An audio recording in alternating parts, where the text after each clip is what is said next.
In this video, we are going to talk about three hormones: dopamine, oxytocin, and endorphins, and how we can use them to improve our copy. So, first of all, we'll start with dopamine, and with your permission, I'll try to induce that hormone in you. So, I'll do it by telling a story. About 8 years ago, I received a call to meet with a very big businessman who owns many very interesting companies, but I didn't know why he wanted to talk to me. But I knew he has banks, airports, insurance companies, and a lot of things. So I go to their office, and first of all, at the door, there's two big guys with guns guarding the door. Anyways, I enter, there's cameras everywhere. I go into the elevator. Of course, it's on the last floor, yeah, right. And I go there, and there's like a camera pointing at me in the elevator.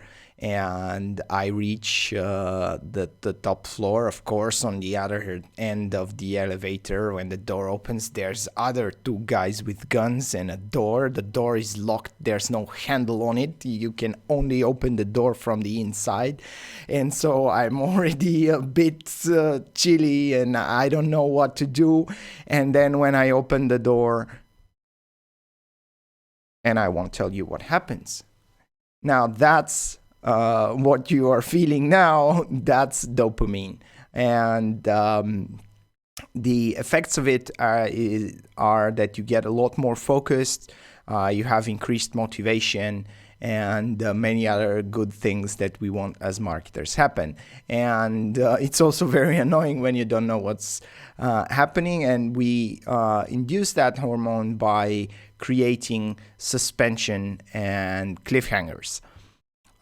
So you can possibly immediately see the effect of that when talking about better engagement, when trying to keep our customers' attention longer, and so on. So just have that one in mind. The second one is oxytocin. And again, I'll try to explain it with a story. When we started the company, we didn't have any money. We were poor as could be. And so in the beginning, when we organized a team, there was one guy who was my mentor for many years, and he was also one of my closest friends. And I asked him to join the company, and a few weeks into that, we had an argument because he was still working in his own job, and we could not pay him any salary because we didn't have enough money to pay everyone. And so he decided that would be unfair, since he's working with us and helping us anyways, and he believed that he should receive some compensation for it. And we believed that too, but we just didn't have the money. And we also thought that shares in our company are worth a lot, and we should work without expecting much in the beginning to try and create the company. But what happened is that he disagreed, left the office and the company, and since then he is we're not in touch anymore, and we don't talk at all. And I kind of feel this emptiness, because he's no longer my friend, and he is someone that I trusted. He helped me for years, and now we are not in touch anymore. And I wish things could be different, but there's apparently nothing I can do about it. Now, what you have in your system right now is oxytocin, and it kind of provokes empathy and sadness, and this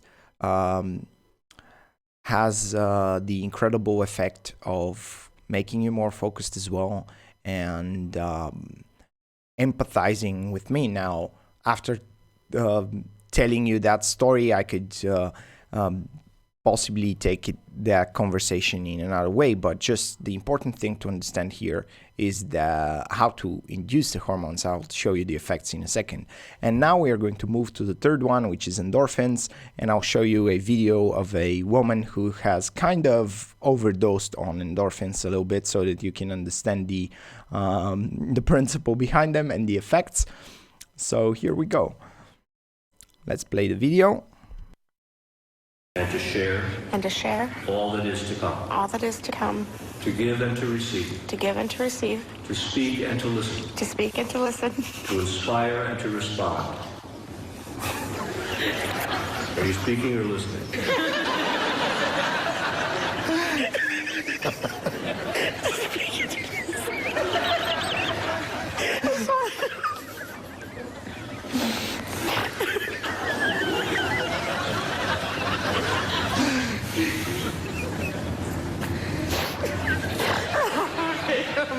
To speak and to listen.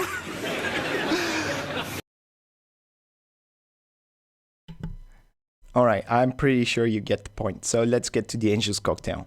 First of all, we have dopamine, which we can induce by creating suspension and cliffhangers, generally with stories, and creating these specific points where we are trying to capture our audience's attention. You can also use that during presentations and during intros and when presenting your products or services as well. And before you call me evil, you can also always do it in a good way. Don't abuse that. And when people have dopamine in their system or high levels of it, they are a lot more focused, a lot more motivated. They remember things better, which is very important, especially when you're trying to make your value proposition stick in their minds. And also they pay a lot more attention, as you probably experienced when I was telling you that story. If I failed, I'm sorry, but it really works. And the credit to all of this research goes to David J.P. Phillips. You can find a lot of his videos on YouTube and in TED, and see where this comes from. But I started using it, and it really, really helps. Now, when talking about oxytocin, when people have oxytocin in their system, they are a lot more generous, which obviously makes them flick the credit card easier, and they feel a lot more trust, and they kind of bond to you because of the compassion and empathy that oxytocin induces, and they also feel a lot more relaxed. Now, when talking about endorphins, endorphins also make people very much more creative, more relaxed, more focused, and they feel good, and then they have this feeling of well-being. And we can induce endorphins with laughter, having fun. And also another way is to make them visualize something. So just to give you another example on that, I'll try to tell you another story, well, it's not a story, but you'll understand. So close your eyes and try not to imagine a white bear with a blue hat dancing with a hockey stick. But I am sure that you did imagine it, and we all do. So just wanted to show you that visualization is another way in which you can induce endorphins. And by setting the stage or preparing your audience in the way that you want, you can have much better results with your communication. So that's the point that I'm trying to make here.